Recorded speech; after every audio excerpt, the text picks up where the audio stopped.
The first week of classes is commonly known as syllabus week. This is when professors ceremoniously unveil the course outline and offer one key piece of advice: do not cram. Instead, they recommend spacing out your learning over time. This principle, known as the spacing effect, was discovered in the 19th century by Hermann Ebbinghaus. Hermann Ebbinghaus was a German psychologist who pioneered the experimental study of memory. When psychologists declared higher mental processes too complex for controlled investigation, he demonstrated that learning and memory could be studied objectively.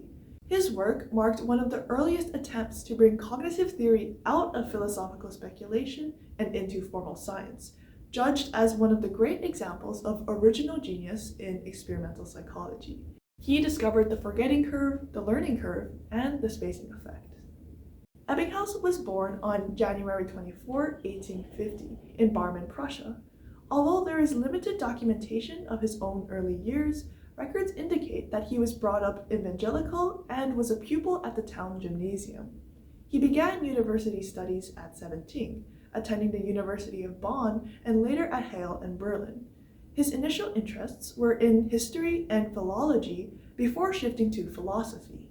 His education was interrupted by the Franco-Prussian War in 1870, during which he served in the Prussian army. He returned to university in 1871 and completed his PhD with a dissertation on the philosophy of the unconscious.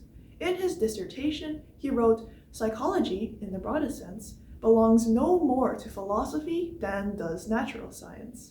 This idea foreshadowed the direction of his career, as he would later apply principles of natural science to psychology.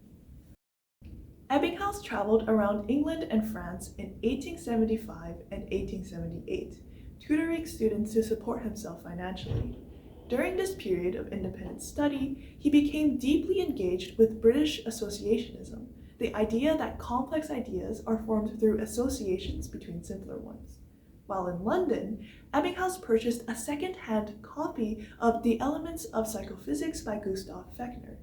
This book demonstrated that mental processes could be measured mathematically, strongly influencing Ebbinghaus to study mental phenomena through rigid, systematic measurement. Armed with the associationist theory of learning and Fechner's framework of measurement, Ebbinghaus began experimenting on memory in 1878. Ebbinghaus used himself as the sole participant in his experiments.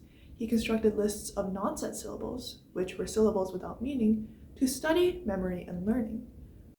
From this work emerged the forgetting curve, the learning curve, and evidence that distributed practice is more effective than massed practice.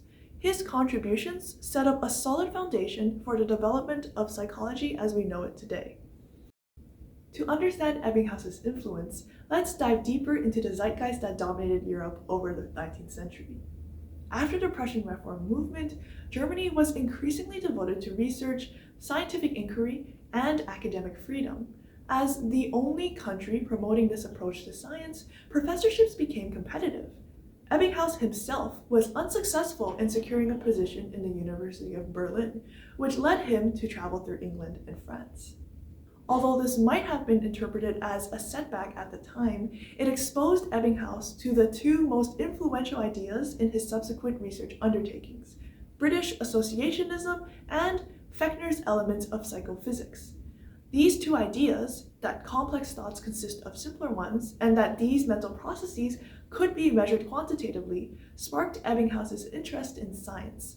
This chance encounter changed the trajectory of Ebbinghaus's career, redirecting him to the study of psychology. By adopting associationist theory, Ebbinghaus sought to study the initial formation of associations. This led to one of his major contributions to the study of memory, the creation of nonsense syllables. Nonsense syllables were syllables without meaning, made to eliminate prior associations.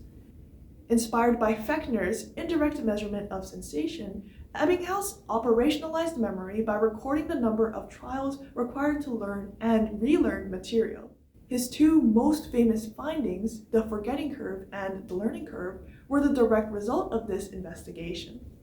During this period, psychology was largely approached via philosophical speculation.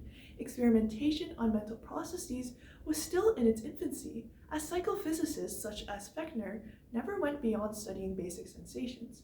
Ebbinghaus was isolated from any academic center of psychology, working without a laboratory, students, or institutional support. This independence prompted his defiance towards the prevailing skepticism on the usefulness of experimental methods in psychology. Ebbinghaus brought experimental designs, quantitative techniques, and statistical analyses to the study of memory at a time when higher mental processes were widely considered too complex for experimental study. Ebbinghaus's findings were essential in establishing psychology as an experimental science, as he shifted his studies of association from philosophical speculation to quantitative scientific investigation.